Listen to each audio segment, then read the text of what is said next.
안녕하세요 여러분. 5월 8일 주일 저희들 고대하남병원 교회에 예배 드리기로 하겠습니다. 다 같이 우리 찬송가 42장 찬양하시겠습니다.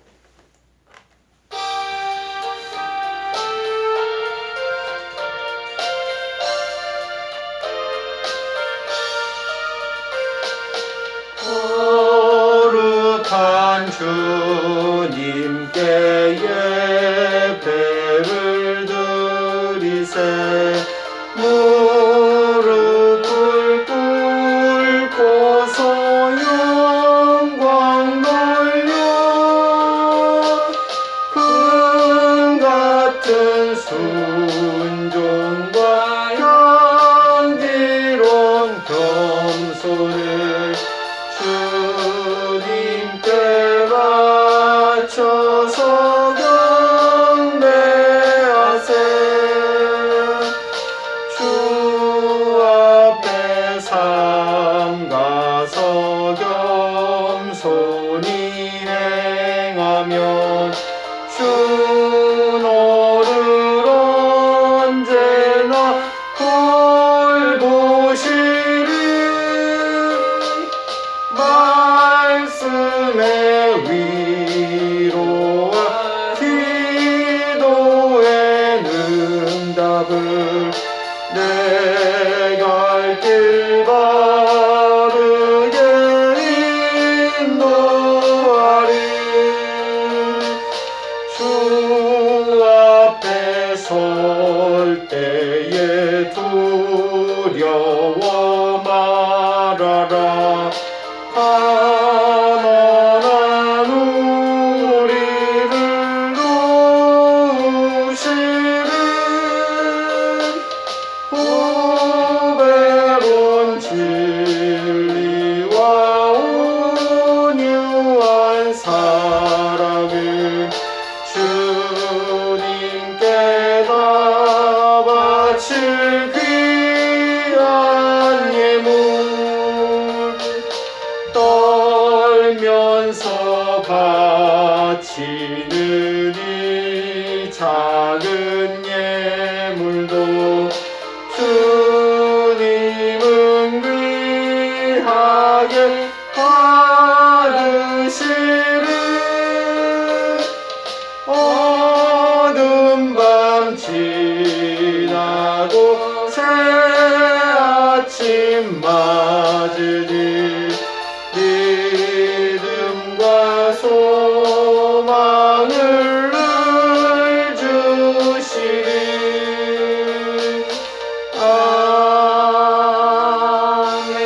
아멘. 우리 다 같이 사도신경을 하나님 앞에 고백하시겠습니다. 전능하사 천지를 만드신 하나님 아버지를 내가 믿사오며 그 외아들 우리 주 예수 그리스도를 믿사오니 이는 성령으로 잉태하사 동정녀 마리아에게 나시고 본디오 빌라도에게 고난을 받으사 십자가에 못 박혀 죽으시고 장사한 지 사흘 만에 죽은 자 가운데서 다시 살아나시며 하늘에 오르사 전능하신 하나님 우편에 앉아 계시다가 저리로서 산자와 죽은 자를 심판하러 오시리라. 성령을 믿사오며 거룩한 공회와 성도가 서로 교통하는 것과 죄를 사하여 주시는 것과 몸이 다시 사는 것과 영원히 사는 것을 믿사옵나이다. 아멘. 오늘 하나님께서 저희들에게 주시는 말씀은 마태복음 6장 9절에서 13절 말씀입니다. 마태복음 6장 9절에서 13절 말씀입니다. 마태복음 6장 9절에서 13절 페이지수 7쪽입니다. 다 찾으신 줄 알고 제가 봉독해 드리겠습니다. 그러므로 너희는 이렇게 기도하라. 하늘에 계신 우리 아버지여 이름이 거룩히 여김을 받으시오며 나라가 임하옵시며 뜻이 하늘에서 이루어진 것 같이 땅에서도 이루어지이다. 오늘 우리에게 일용할 양식을 주시옵고 우리가 우리에게 죄 지은 자를 사하여 준 것 같이 우리 죄를 사하여 주시옵고 우리를 시험에 들게 하지 마시옵고 다만 악에서 구하옵시옵소서. 나라와 권세와 영광이 아버지께 영원히 있사옵나이다. 아멘. 주기도문이죠. 제목은 너희는 이렇게 기도하라. 9절에 있는 말씀처럼 그 말씀을 본문의 제목으로 택하게 그렇습니다. 너희는 이렇게 기도하라. 이 주기도문은 너무도 유명하죠. 그런데 분량도 아주 짧아요. 전체를 다 인용하기가 쉽습니다. 이 산상수훈에서 나오는 기도문이잖아요. 너희는 이렇게 기도하라. 즉 예수님은 사람들에게 기도의 본보기를 보여주려 한 것입니다. 반드시 자꾸 그대로 암송하라는 의도는 아니었던 게 분명합니다. 실제로 주기도문을 가르치시기 바로 전에 사람들에게 기도할 때 마태복음 6장 7절을 보면은 중언부언하지 말라 그러고 당부하셨습니다. 사실 그 예수님이 사시던 그 지역의 갈릴리 그 지역의 사람들은요 주변에 이방 지역하고 인접해 있었기 때문에 자연적으로 싫든 좋든 간에 이방 사람들하고 접촉이 많았던 것 같습니다. 그래서 이방인들이 가지고 있던 잘못된 습관에 따라 그 갈릴리 지역의 사람들도 기도할 우려가 있었다는 것이죠. 그래서 열왕기상 18장 25절에서 29절에 보면은 바알 제사장들의 기도가 바로 이방인들의 기도에 그 신뢰를 제공한다고 말하고 있습니다. 그들은 어떻게 기도했냐? 오랜 시간 동안 바알의 이름을 광적으로 부르며 그렇게 기도했다라는 것입니다. 이방 사람들은요 자신들의 열심과 그리고 반복되는 장시간의 그 기도가 신을 움직일 수 있다라고 생각하였다라는 것입니다.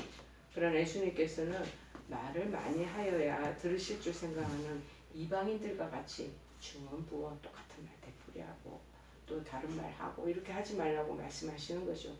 이 말씀은 반복되는 기도 자체를 비판하시는 것이 아니라 이방인들처럼 아무 의미가 없이 뜻이 담겨지지 않은 형식적으로 말만 많이 하는 그런 기도는 하지 말아라 하고 지금 검하시는 것입니다.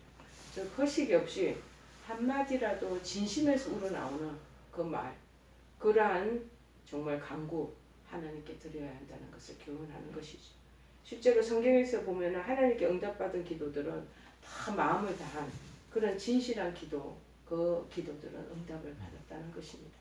그러나 예수님을 의도와는 무관하게 사람들은 수백 년 동안이나 그 기도문을 앵무새처럼 되풀이하고 있는 그러한 중입니다. 주기도문은 음악에도 자주 이용되고 있습니다. 그래서 수많은 교회에서 정규 예배의 일부로 암송하는 것이죠. 인류 역사상 주기도문만큼 자주 되풀이되며 우리 입에 오르내리는 성경 구절이 또 있을까 싶습니다. 예수 그리스도는 풍요로운 이 기도의 곳간을 여는 열쇠로 이 주기도문을 저희들에게 주셨습니다. 그런데 그 엄청난 자원이 방치되다시피 하는 데는 신앙인들에게 너무나 지극히 익숙하다는 사실입니다. 명색이 우리 각자는 기독교인이라 할지라도 얼마나 또 가식적이고 공허하고 진정성이 없는 삶을 살아갈 수 있습니다. 진리를 마음에 그런데 끌어들여 보자는 것입니다. 그러면 원래 우리의 사는 생활 모습과 생활 방식이 바뀌어진다라고 말하는 분들도 있습니다. 개인적으로 저는 기차를 자주 애용합니다. 기차를 타고 가다 아파트를 볼 때마다 저 사람들 기차 저 소음에 시끄러워서 어떻게 살까라는 생각을 많이 합니다. 그런데 우리가 난생처음 철길 옆에 사는 아파트에 사는 친구를 찾아갔다고 생각해 보십시다. 한가하게 앉아서 대화를 나누는데 갑자기 기차가 확 굉음을 내며 손살같이 달려올 때 스쳐 지나가는 그 큰 소리에 깜짝 놀라서 방문자는 기겁을 하고 일어나며 그렇게 소리칠 수 있겠지만 정작 그 아파트에 오랫동안 사는 집주인 친구는 아무렇지도 않은 듯 태평스럽게 저거 그냥 기차 소리야. 난 이제 익숙해져서 가는지 오는지도 신경이 안 쓰여져. 이럴 때 방문경은 말문이 막히지 않겠습니까? 아니 어떻게 그럴 수가 있어? 전혀 안 들려? 야 정말 그렇게 얼마든지 그럴 수가 있다라는 것입니다. 주기도문도 마찬가지입니다. 온 세상은 신령한 체험을 갈구하잖아요. 그런데 하나님은 우리에게 몇 마디 말씀을 주셔서 그 도구를 삼게 하십니다. 온 우주를 다스리는 하늘 아버지와 날마다 마주 앉아 그분 앞에 마음을 다 쏟아놓고 그분이 지금 귀 기울여 듣고 사랑해 주시는 경험을 하고 싶으신 분과 여러분에게 말씀드리고 질문하고 싶습니다. 근데 예수님이 이런 질문 속에서 답변해 주십니다. 주기도문 속에 모두 들어있단다. 우리 너무나 익숙해서 그게 신경도 쓰지 않고 그냥 암송으로 줄줄줄 하잖아요. 우리 매일 기도해야 할 때 마침 기도가 이 주기도문이거든요. 그냥 입에서 그냥 줄줄줄 흘러져 나오죠. 하나님 하지만 우리 크리스찬에게 필요한 게 예수님이 가르치신 기도문에 안에 다 있다는 것입니다. 너무 우리 익숙하기 때문에 이런 귀한 것이 우리 앞에 있다는 것을 잊어버리는 거예요. 기차 끼려고 아파트에 사는 사람이 기차 소리에 익숙해듯이 잊어버려요. 그런데 이 어거스틴과 루터, 칼뱅은 기도를 가르치신 위대한 영적 스승들입니다. 그들 중 그 누구도 자신의 경험을 토대로 기도의 논리를 전개하지 않았습니다. 그들은 산상수훈의 골간을 이루는 주기도문을 최고의 본보기로 삼았고 거기서 뭘 믿고 훈련할지 뽑아냈던 사람들입니다. 그래서 우리의 기도도 칼뱅이나 루터가 가르쳐주는 방식을 따르는 것이 필요하기에 그 측면에서 오늘 본문의 주기도문에 대해서 한 번 더 살펴보고자 하는 것입니다. 첫 번째, 하늘에 계신 우리 아버지. 이는 기도 서문에 부르는 말이죠. 칼뱅은 하나님을 아버지라고 부르는 행위는 예수님의 이름으로 기도하는 것과 다름없다고 말씀하고 있는 것입니다. 그래서 그리스도 안에서 은혜의 자녀로 입양된 우리들, 하나님 아들의 영광을 주장할 수 있다는 것입니다. 루터도 이 구절은 곧장 하나님과 얘기를 나누려는 의도가 아니라 기도가 진행되기 전에 우선 우리의 스스로의 처지를 되새기고 그리고 그리스도 안에서 갖게 된 우리의 위치를 자각하려는 그런 부른말, 시초가 시작되는 말이다. 하나님 아버지 하고 부르는 말이라고 하는 것이죠. 하나님은 엄중한 심판을 받아 마땅한 우리에게 그분을 아버지라 여기고 또 그렇게 부르라고 지금 가르쳐 주시고 계시는 것입니다. 자, 그러므로 아버지이신 하나님의 사랑을 의지하고 평안해하는 믿음을 마음에 심어주시길 구하는 것으로 기도를 시작하라는 거예요. 그래서 주님을 하나씩 다정한 아버지에게 우리를 모든 불신에서 벗어나게 해준다라고 말씀하고 있습니다. 두 번째, 이름이 거룩히 여김을 받으시오며 이제부터는 뭐냐? 간구의 단계. 현대인들로서는 이 간구를 이해하기 어려울지도 모르겠습니다. 거룩히 여김을 받다라는 동사가 요즘 흔히 쓰이는 말이 아니어서 좀 낯설기도 하고 또 세속화된 요즘 사회에서 이 거룩이라는 이 개념 자체가 좀 어색한 마음이 들 수도 있겠죠. 루트는 이렇게 말합니다. 하나님의 이름이 거룩하게 되기를 구한다는 건 도대체 뭘 기도한다는 얘기인가? 주님의 이름이야 이미 거룩하지 않은가?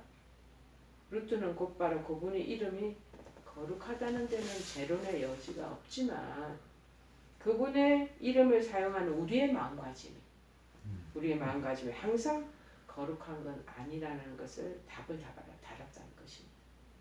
그리고 세례를 받은 크리스찬이라면 우리 누구나 하나님의 이름을 지녔다는 것입니다. 존귀한 이름을 품은 존재로서 선하고 거룩하신 하나님을 대표함으로 부름을 받는 그 호칭에 누를 끼치지 않도록 우리 스스로가 선하고 거룩해질 힘을 주시도록 꾸준히 기도해야 한다고 말하고 있습니다. 우리를 통해서 하나님을 향한 믿음이 온 세상 방방곡곡에 자꾸 두루 퍼지고 우리 크리스찬들이 그리스도를 닮아서 한마디로 거룩한 삶을 살아서 주님을 더 높여드리고 더 많은 사람들이 하나님께 영광을 돌리고 그분의 이름을 부르게 되길 요청하는 의미로 받아들여졌다라는 것입니다. 칼뱅도 루터와 같은 생각을 갖고 있지만 내면 깊숙한 그 생각을 하나 또 더 덧붙였습니다. 주께 배은망덕하고 냉담한 태도를 가지면 그분의 이름을 영예롭게 할 수가 없다라는 것입니다. 하나님의 이름을 거룩하게 한다는 것은 그저 착하게 사는 차원을 넘어서서 늘 기꺼이 감사하는 마음을 가지며 더 나아가 그 아름다움에 경외함을 품는다는 것입니다. 주님을 바라보며 탐복하는 마음에 사로잡히지 않는 한 그분의 이름을 더 높이며 경배할 리가 없기에 그렇다는 것입니다. 자, 주님의 마음을 바라보며 탐복하는 마음이 있어야지 정말 이름이 거룩히 여김을 받으시오며 그렇게 고백이 되어진다라는 것이죠. 그리고 이제 나라가 임하옵시며 어거스틴은 어떤 사람이 한사코 자기 눈을 뜨지 않으려는 이들에게는 눈을 자꾸 뜨려고 해야지 이제 사방이 다 보이잖아요. 눈을 안 뜨려고 그러면 온 천지가 암흑이라는 거예요. 사방이. 지금도 하나님은 변함없이 세상을 통치하셔요. 통치하시지만 그분의 법을 받아들이지 않는 사람들에게는 적용될 수 없다고 말하는 거예요. 정말 주님을 받아들이려고 하는 사람은 눈을 뜨려고 애를 써서 그렇게 두루두루 살피려는 사람이지만 눈을 감은 채 하나님 안 보이고 눈을 감은 채 사방을 보려면 암흑천지잖아요. 그런 것처럼 하나님을 인정하지 않고 믿음으로 받아들이지 않는 거예요. 암흑천지에 있는 사람과 같다라는 것이죠. 사실 모든 인간의 고뇌의 원인이 다 여기에 있다라고 말하고 있습니다. 인간은 창조주를 섬기도록 지음을 받은 자들이에요. 마땅히 주님이 계셔야 할 자리에 다른 것들을 자꾸 두는 거예요. 뭐를 두느냐? 영적인 것들을 두기도 하고 심리적인 것을 두기도 하고 문화적인 것을 심지어 물질적인 것, 돈을 하나님 대신으로 다 두기도 하고 정말 자기가 좋아하는 어떤 문화와 예술을 그렇게 두기도 하고 어떤 사람들은 술을 그렇게 두기도 하고 어떤 사람들은 마약을 주님 계신 그 자리에 딱 두면 마약은 이제 중독이 되고 술 중독이 되고 그렇게 의존을 두게 되는 것이죠. 그러므로 하나님 나라가 임해야 한다는 것입니다. 갈병은 하나님 나라가 임하는 데는 두 가지 경로가 있다고 봤습니다. 하나는 이런 정욕을 바로잡아주시는 성령님, 다른 하나는 우리 생각들을 빚어주시는 하나님의 말씀. 자, 이것은 주권과 관련된 강구라는 것입니다.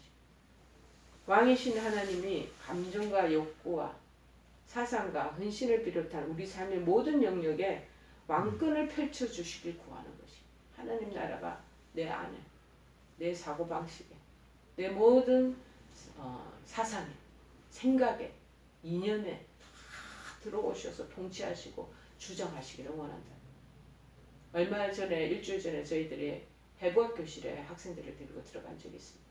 한 카데바가 시신이 이 책상 위에 이렇게 올려져 있는 모습. 그 한 몸 육신에 우리 그거 한 60, 90 사느라고 막 아둥바둥 그렇게 해온단 말이에요. 그런데 세상적인 가치관과 세상적인 모든 견해가 거기에 하나님 대신으로 들어가 있으면 세상적인 것을 추구하고 연락을 추구하고 돈을 사랑하고 자기를 사랑하고 쾌락을 사랑하다가 그렇게 가는 인생이 되는 거죠. 근데 하나님 우리를 지으시고 얼마나 신묘막측한 그 몸의 구조든지요. 그런데 하나님 나라가 우리 안에 통치되어서 하나님이 주장하시는 몸이 되고 그런 감정이 되고 욕구가 되면 정말 우리 온 세상에 빛을 발하고 그런 삶을 살아갈 수 있지 않겠습니까? 유명한 신학자이고 캔터베리 대주교이며 정말 종교개혁가로서 알려진 토마스 그랜머라는 사람이 있습니다. 영국 헨리 8세와 에드워드 6세가 영국을 다스리던 때에 캔터베리 대주교로서 영국 종교개혁을 이끈 중심 인물입니다. 천주교 신자인 메리 여왕이 집권을 하자 이단으로 그를 지목하여 화형을 당했습니다.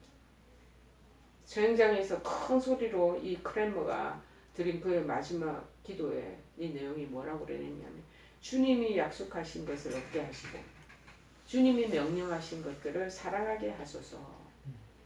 하나님이 온전히 다스려 주셔서 온 마음을 다해 기쁨으로 순종하고자 하는 생각이 가득하길 구하는 내용의 기도를 마지막으로 드리고 운명하게 됩니다.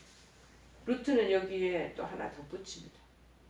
중심적인 거 말고도 외면적이고 미래적인 관점을 하나 더 덧붙였습니다.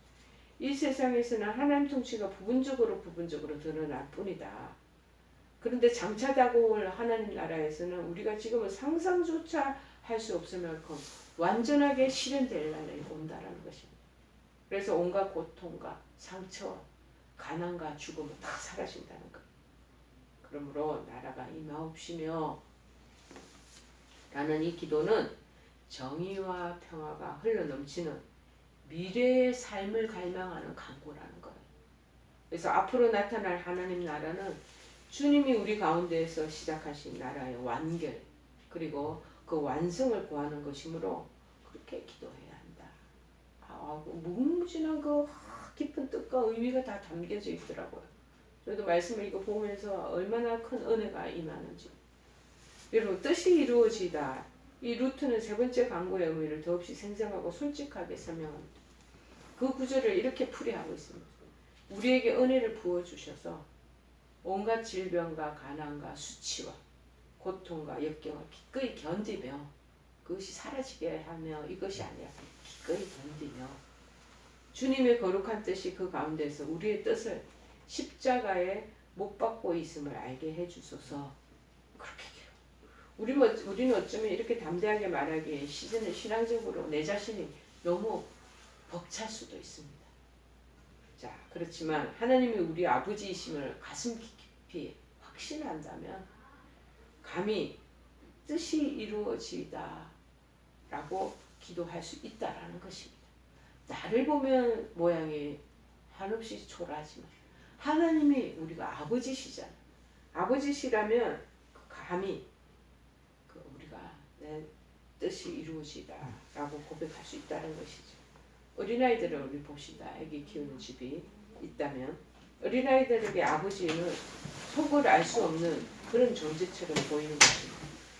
4살짜리 아이는 이것도 하지 말고 저것도 해서는 안 된다는 아버지의 갖가지 금지 명령을 그 어린 꼬마들은 납득하지 못합니다.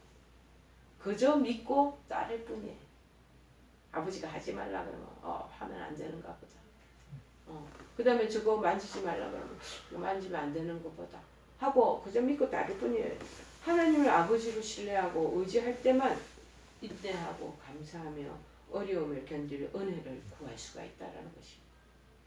들어 하나님이 정말 믿어가는 분인지 어떻게 아냐고 묻는 사람들이 많이 있습니다. 하지만 예수님 자신이 겟세마네 동산에서 주님은 스스로 욕구를 쫓는 대신에 아버지의 뜻에 따랐잖아요. 그리고 결국 우리를 구원하신 것입니다. 이것이 그분을 신뢰할 수 있는 이유라는 것이죠. 예수님은 그가 해주신 일보다 더 힘든 일을 우리에게 하라고 하시지는 않습니다. 우리의 연약함과 부족함을 알고 계셔요.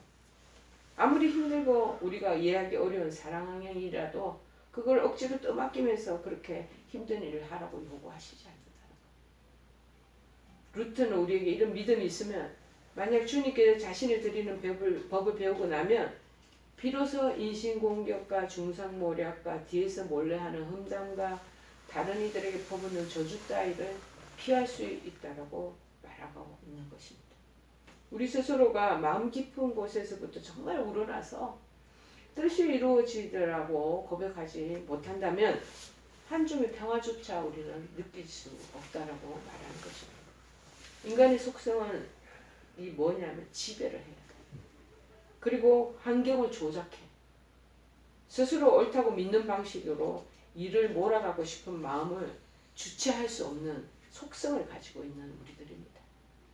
하지만 이렇게 삶을 통제하는 건 인간 능력 밖의 일이어서 결국 하다 보면 자멸의 길을 걷게 됩니다. 지 하고 싶은 대로 하고 자기가 가지고 있는 발상대로 모든 것을 이끌고 한번 내버려 두십시오. 내버려 한번 봐보십시오. 스스로를. 결국 멸망의 길로 침륜하게 된다는 것입니다. 그러기에 칼뱅은 뭐라고 뜻이 이루어지다라고 기도하는 건 어떤 환경이 닥치든 낙담하거나 쓰라린 아픔에 시달리거나 또 그렇게 시달리다 보다 냉담해지거든요. 냉담하지 않도록 제 의지뿐만 아니라 감정까지도 하나님의 뜻에 복종시킨다는 것을 말한다라는 것을 지금 여기서 얘기하는 거로 그렇게 이해하라. 그렇게 말씀하는 거죠. 그런 것까지도 내가 통제할 수 없는 그런 상황도 내가 다 뜻이 내 거는 다 내려놓고 주님의 뜻이 나를 통해서 내 인생을 통해서 내 인간이라는 이 자체를 통해서 이루어지다. 그렇게 그 감정 내가 막 우라통이 터지고 그 막 슬픔에 그 패배함에 낙심되고 이런 감정까지도 하나님 뜻을 다 복종시키라는 거예요. 얼마나 깊은 의미가 있습니까? 주기도문 앞쪽 세 구절에 담긴 강구를 보면 어거스틴과 루트 칼뱅 하나같이 위치, 저 기도의 도입부는 모두 하나님의 초점을 다 맞추고 있다는 거예요. 스스로의 필요나 문제거리가 기도를 지배하게 되면 그대로 두면 안 된다는 것입니다. 도리어 하나님을 찬양하고 높이고 주님의 위대하심을 깨닫고 그분의 영광이 온 천지에 드러나는 광경을 목격하게 되기를 갈망하고 온전히 사랑하며 순종하기를 염원하는 그러한 삶을 그런 마음을 으뜸으로 삼아야 한다라는 것만 말씀합니다. 그러므로 찬양과 감사 그러니까 그것도 하나님 중심적인 찬양과 감사가 우선이 되어야 된다는 우선순위가 되어야 된다. 왜냐하면 우리 시선은 늘상 누구를 향하게 되어 있냐 내 자신을 중심으로 되어 있어. 자기 중심적인 사람들이 우리 속성 향하여 있기에 그렇게 해야 시야를 왜곡하는 자기 중심적인 그 마음가짐을 치유하기 때문이라는 거예요. 안 그러면 계속 나에게만 초점.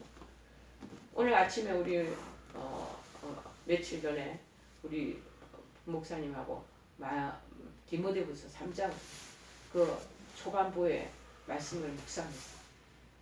쉐어할 때 보니까는 말세의 징후가 어떻게 나타난다는 걸 얘기하는데 제일 핵심적인 게 뭐냐? 인간이 모두 자기 중심적으로 산다. 그게 이제 말세지 말에 이르렀다는 제일 흐름의 조류라는 거. 자기 중심, 돈 사랑하는 거, 자기를 사랑하고 돈을 사랑하고 그런 사람들이 사절에 보니까는 쾌락까지 못 살아. 그게 이게 루틴으로 딱 하게 돼 있어. 그래서 내 자신을 everyday, always 향하여 있기에 이 그렇다면은 우리가 공평한 그 균형 맞춘 삶을 살지를 못하잖아.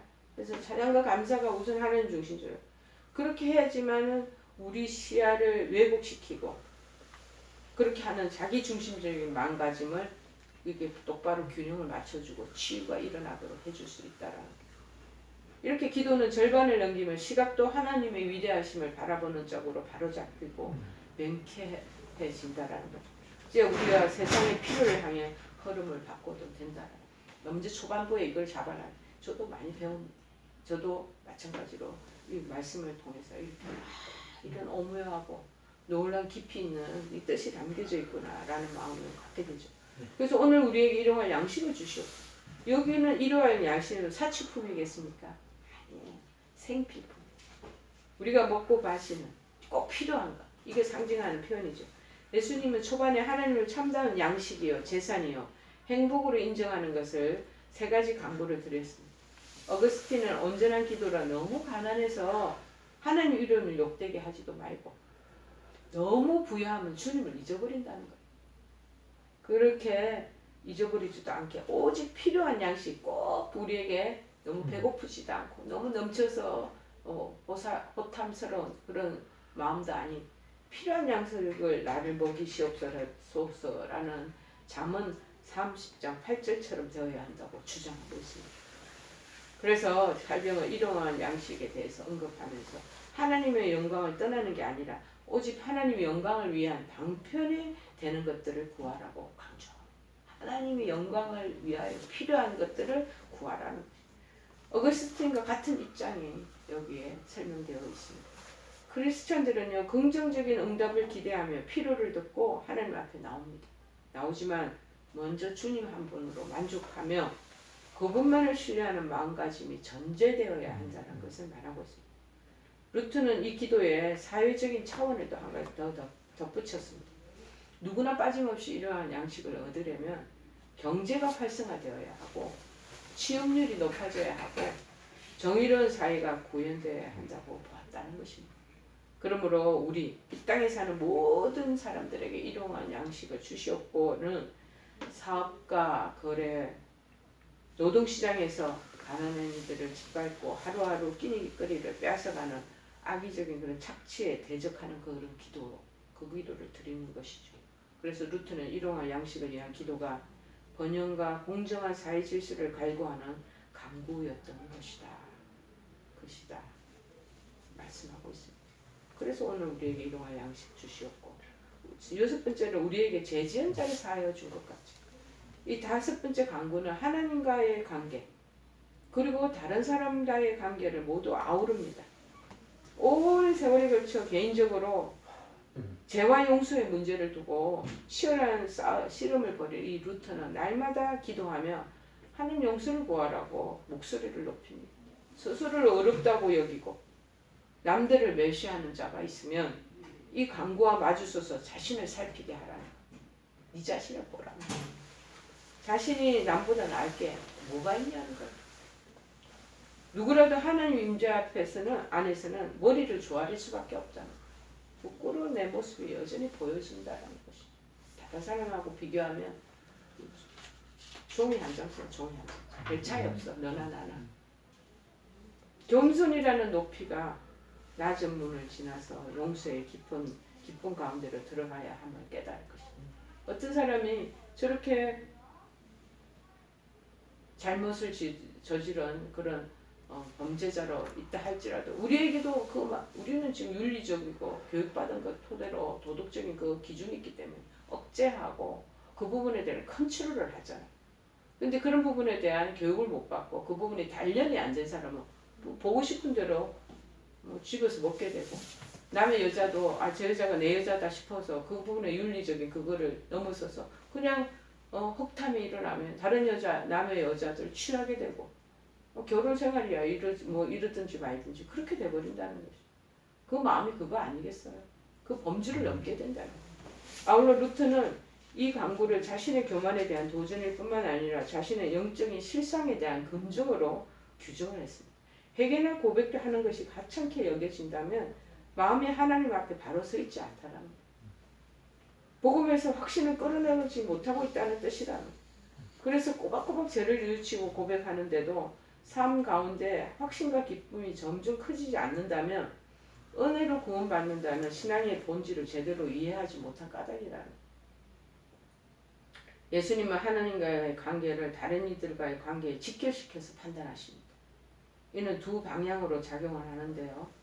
스스로의 죄를 깨닫지 못하고 하나님께 용서를 구하지 않는다는 것은 누군가에게 부당한 대우를 받았을 때 상대를 용서하거나 편들어 줄 수 없다는 것입니다. 따라서 해소되지 않고 남아있는 쓰라린 상처는 하나님과의 관계가 정상적으로 작동되지 않고 있다는 신호라는 거예요. 뿐만 아니라 원한을 그대로 품고 있다면 스스로 용서하지 않으면서 자신의 죄만큼은 하나님께 용서받기를 구하는 그 위선과 마주칠 따름이라는 거예요. 그래서 갈병은 마음에 미워하는 감정을 계속 붙들고 있다면 안갚음할 궁리를 하거나 어떻게 하든지 해코지할 기회를 골똘히 찾고 있다면 더 나아가 원수처럼 여기는 상대가 보여준 호의에 보답해서 거기에 어울리는 온갖 배려를 애쓰지 않는다면 이 기도를 드려봐야 하나님께 우리 죄를 용서하지 말아 달라고 간청하는 꼴이 될 따름이다 라고 말씀하고 있습니다. 자, 쉽게 얘기하면 우리가 다른 사람에 대해서 호의적이고 용서하는 마음을 품고 있을 때 하나님께서도 우리에게 그런 호의를 베푸시고 용서를 베푸신다는 거예요. 그런데 다른 사람들에 대한 이런 늘 복수하는 심령, 그 다음에 안갚음을 할 궁리, 그 때를 찾고 있거나 그런다면 하나님 우리에게도 그런 부분에 대한 것들이 있을 수 있다. 우리를 안갚음하실 거예요. 우리를 어떻게 보복할 그 상황을 늘 찾고 계시는 하나님하고 비교하고 다를 바가 뭐가 있냐. 그것을 말씀하시는 거죠.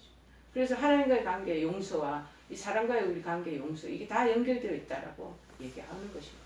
그래서 우리를 시험에 들게 마시옵고 이 어거스틴은 이 강구를 두고 중요한 구분을 짓고 있습니다. 시험을 받지 말아야 한다는 게 아니라 시험에 끌려가서는 안 된다는 기도라. 시험을 받아. 그래서 제가 저희들 제 교회 옛날 그 사역을 할 때 우리 감독님이 얘기하던 그 기도가 말씀하신 그 설교가 이렇게 생각이 나요. 오늘 하루도 하나님 시험에 들지 않게 해주십시오. 그렇게 기도를 하신다는 거예요. 시험을 받지 말아라는 게 아니라 시험에 끌려가서는 안 되도록 시험에 끌려가 누가 자체 내 셀프가 시험에 끌려가는 마귀는 올무를 늘 이렇게 우리에게 놔요.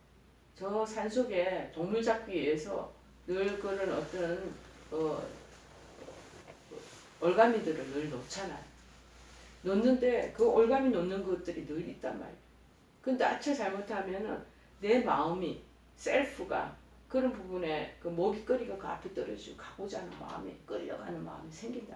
그런 마음 먹고자 하는 그 욕심과 그것 때문에 앞에 있는 올가미가 있는 것, 함정이 있는 것을 깨닫지 못하고 그냥 그 먹으려고 발 내밀었다가 털썩 발이 그냥 그 올가미 덫에 씌워져서 빠져나오지 못하고 그냥 죽음을 맞이하게 되잖아요. 시험 받지 말아야 한다는 게 아니라 시험에 끌려가서 안 된다는 기도예요. 성경은 고난과 환난을 어떻게 풀이하는 줄 아세요? 이 고난과 환난은 우리 심령에 숱한 불순물들을 태워 없애서 더 건강한 자기 인식 그리고 겸손과 참을성과 믿음과 사랑을 갖게 하는 도가니로 풀이하고 있습니다. 희한하죠. 이 시험, 그 고난과 환난 이것들이 우리를 더 잘 극복을 하면 참을성, 더 큰 믿음이, 그 다음에 자기 인식, 자기를 성찰하는 마음이 더 커진다. 예수님이 말씀하신 시험에 들지 않게라는 것은 죄에 굴복할 가능성에 대한 개념을 염두에 둔 표현이시므로 칼병은 오른편과 왼편 두 범주로 나누어 시험을 열거합니다. 오른편에서 오는 시험은 부와 권력과 명예 따위라는 하나님이 필요 없다고 생각하는 이거는 죄에 빠질 수 있는 유혹이라는 이 돈이 권력이 명예가 하면 이게 하나님 필요 없어 하는 쪽으로 빠질 수 있는 그러한 유혹이 있다는 왼편에서 오는 시험은 뭐냐면 가난과 수치와 멸시와 고통처럼 절망하게 하고 소망을 완전히 잃어버리게 한다. 그래서 분노에 차. 그래서 하나님에게서 등을 돌리게 만드는 시험이라는 거예요. 야, 어떻게 이렇게 묘사를 잘했나. 그런데 오른편에 있는 번영과 부귀와 왼편에 있는 고난 역경이 모두 쓰라린 시험이 될 수 있으며 제각기 주님을 향한 신뢰를 버리고 자기 자신이나 다른 뭔가를 소유하고자 하는 과도한 욕구에 집중하며 살도록 유혹하는 요소들을 가지고 있다는 것이죠. 그렇기 때문에 이 시험에 끌려가서는 안 되는 그러한 부분들에 대한 것을 우리에게 얘기하고 있다는 것입니다. 그래서 시험에 들게 하지 마옵시고 내 스스로가 돌아보도록 악에서 구하시옵소서. 칼병은 이 구절을 우리를 시험에 들게 마시옵고 한데 묶어서 6번째이자 마지막 강구로 취급하고 있습니다. 어거스틴과 루트는요 7번째 강구로 두었는데 원문은 사탄에게 구하시옵소서로도 번역할 수 있다라는 것. 루트는 이를 두고 악한 나라에서 뿜어나오는 구체적인 폐해, 가난과 수치와 죽음, 한마디로 우리를 위협하는 모든 것들에 맞서는 기도라고 설명하고 있습니다. 어거스틴은 내면에 잔존하는 악에서 구해 주시길 간청하는 게 시험에 들게 하지 마옵소서라면 악에서 구하시옵소서는 외부의 악, 그 세상의 모든 사악한 세력, 특히 호시탐탐 우리를 해칠 기회를 노리는 적들로부터 보호해 주시길 구하는 기도라고 해석을 했습니다. 어떤 것이든 정말 우리에게 맞서서 내면에 잔존하는 악이라면 그것에서도 구해 주시고 외부적인 세력에도 다 그것들이 호시탐탐 나를 해치려고 한다는 그것들로부터도 보호해 주십시오 하고 기도한다는 것이죠. 그래서 나라와 권세와 영광이 영원히 싸움나이다. 마지막으로 마무리 찬양에 해당하는 구절이 남았죠. 나라와 권세와 영광이 영원히 싸움나이다. 나라 권세 영광 다 하는 나를 나타낸 말이라는 것. 본문은 하나님의 통치권이 영원하기를 고백하는 신앙 고백으로 우리 성도들의 찬양, 기도의 중심 내용이 되어야 합니다. 그리스찬은요 결핍과 역경과 한계 따위에 깊이 들어갔었지만 마침내 하나님이 온전히 채워주신다는 진리로 되돌아오게 마련이라는 것이에요. 세상의 그 무엇도 나라와 권세와 영광을 사랑이 많으신 하나님 아버지의 손에서 낚아챌 수 없음을 기억하고 평온한 안식으로 수렴하게 된다라는 것을 말씀하고 있습니다. 이렇듯 우리 루트와 갈병은 주기도문을 대하는 크리스찬은 어떤 어구의 특정한 형식에 매일 것이 아니라 내용의 기본적인 틀에 초점을 맞춰야 한다고 주장합니다. 주기도문은요 기도의 강조점과 주제 그리고 목적과 정신을 규정하는 본질적인 지침을 제공하는 요약판이라고 볼 수 있습니다. 따라서 기도에 사용되는 용어는 전혀 다를지라도 뜻이 변해서는 안 된다는 것입니다.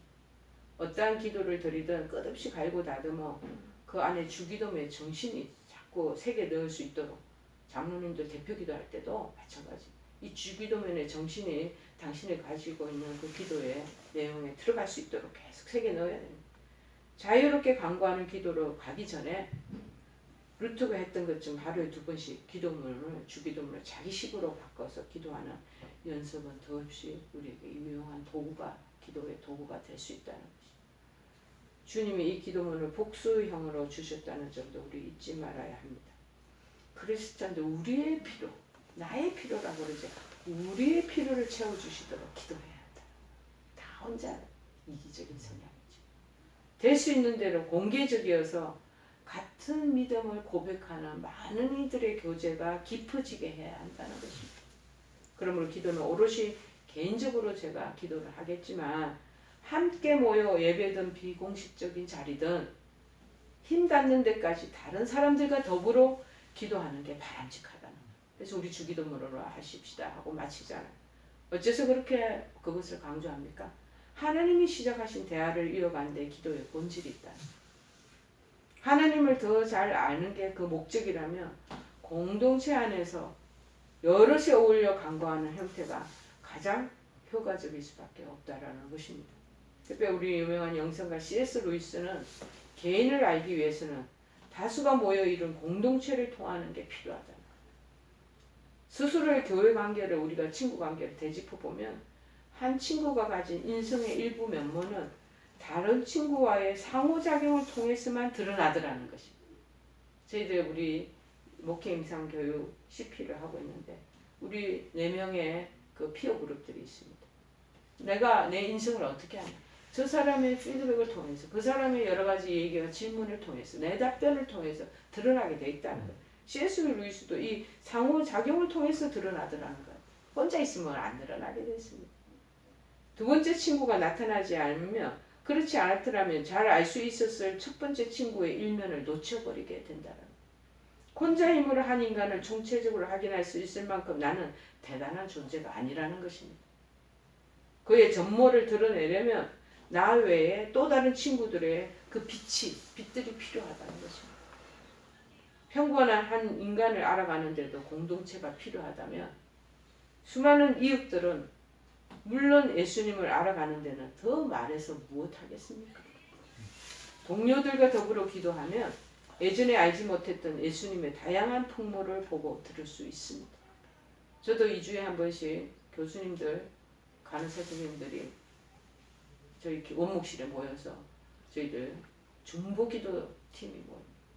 야, 한 10명 가까이 모일 때 그 기도 제목이 얼마나 다양한지, 또 기도 제목에 그거를 보면서 그분을 또 이해할 수가 있고 그분의 전모를 또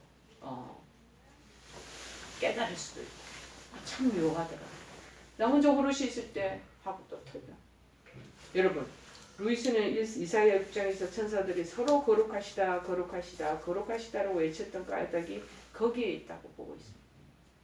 천사들은 하나님 영광을 제각기 한 면씩 목격하고 동료들과 공유를 했다라는 것입니다. 주님을 아는 게 집단적이고 누적 가중되는 일이라며 기도와 찬양 역시 공동작업이 되어야 된다는 것입니다. 하늘의 양식은 나누면 나눌수록 더 온전해지기 때문이라고 말하고 있습니다. 다 나누어야 돼. 대화로 나누고 서로의 또 피드백을 통해서 나누고 서로의 필요를 쉐어하고 그럼 더 풍성해진다고, 그리고 더 온전하게 된다라고 말하고 있습니다. 결론입니다. 예수 그리스도는 풍요로운 기도의 복관을 여는 열쇠로 이 기도문을 우리에게 주셨습니다. 너희는 이렇게 기도하라. 그리고 모델을 제시해 주셨습니다. 보여주셨습니다. 우리가 골방에 들어가서 개인 기도할 때도 또 모여서 신앙 공동체 안에서 공동 기도의 모임에서도 이 주기도문의 의미를 품고 기도해 나가시기를 바랍니다. 가식적이고 공허하고 진정성을 없는 것을 뛰어넘게 되리라 믿습니다. 이 주기도문의 내용대로 그 진리를 마음에 끌어들여 보십시오. 신앙생활과 신앙의 생활 방식이 깊이 그것이 풍성해지게 되는 것을 여러분들이 체험하게 될 것입니다. 하나님 나라가 우리 가슴에 입혀지고 임하고 우리 교회 공동체 안에 그리고 우리나라에 임하여 치유와 변화를 이렇게 갈 수 있으리라 믿습니다. 이 팬데믹의 때 지금 또 어버이 주일을 맞이하면 무엇보다도 우리가 주기도문을 통해서 하는 나라가 내 통째로 내 삶에 내 자체에 임하는 놀라운 신비를 경험하는 그런 한 주가 되기를 간절히 축원해 드립니다. 우리 찬송가 366장 찬양하시겠습니다.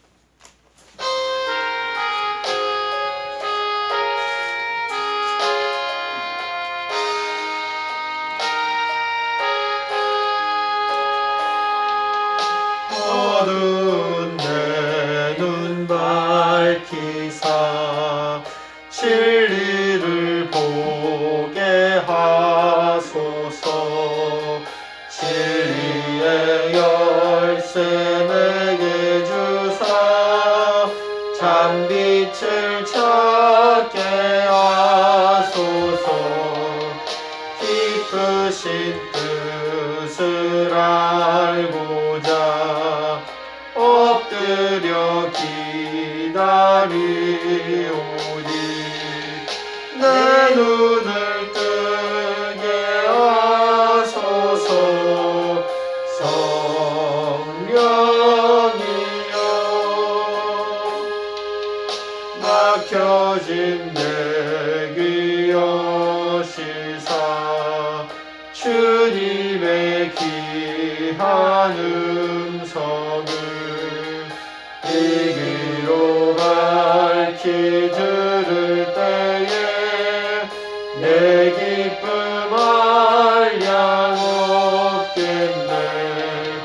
깊으신 뜻을 알고자 엎드려 기다리오니 내 귀를 열어주소서.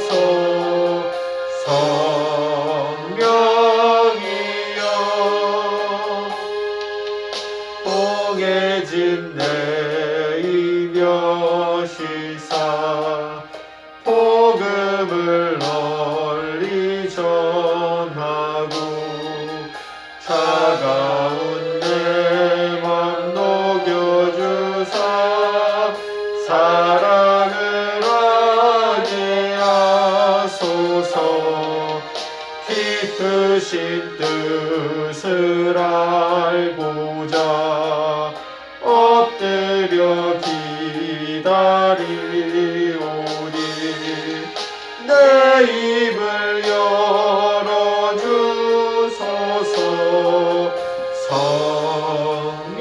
성령이여 기도하시겠습니다. 너희는 이렇게 기도하라는 말씀을 통해서 우리가 정말 진부한 기도를 올리고 습관적으로 공허하게 올리는 기도의 방향과 틀을 다시 하나님 아버지와 저희들이 생각도록 하시니 고맙고 감사를 드립니다. 이제 형식적인 기도, 습관적으로 중언부언하는 기도, 그 모든 형태를 내려놓고 주님이 가르쳐 주시는 이 주기도문의 모형을 따라 저희들 기도하는 삶을 살기를 원합니다. 더 하나님 나라가 풍성하게 임하도록 도와주시고 하나님 나라에 저희들이 정말 주시는 그 놀라운 은혜와 하나님 주시는 그 영광을 하나님 아버지와 체험할 수 있는 그러한 우리의 인생 되도록 도와주시기를 원합니다.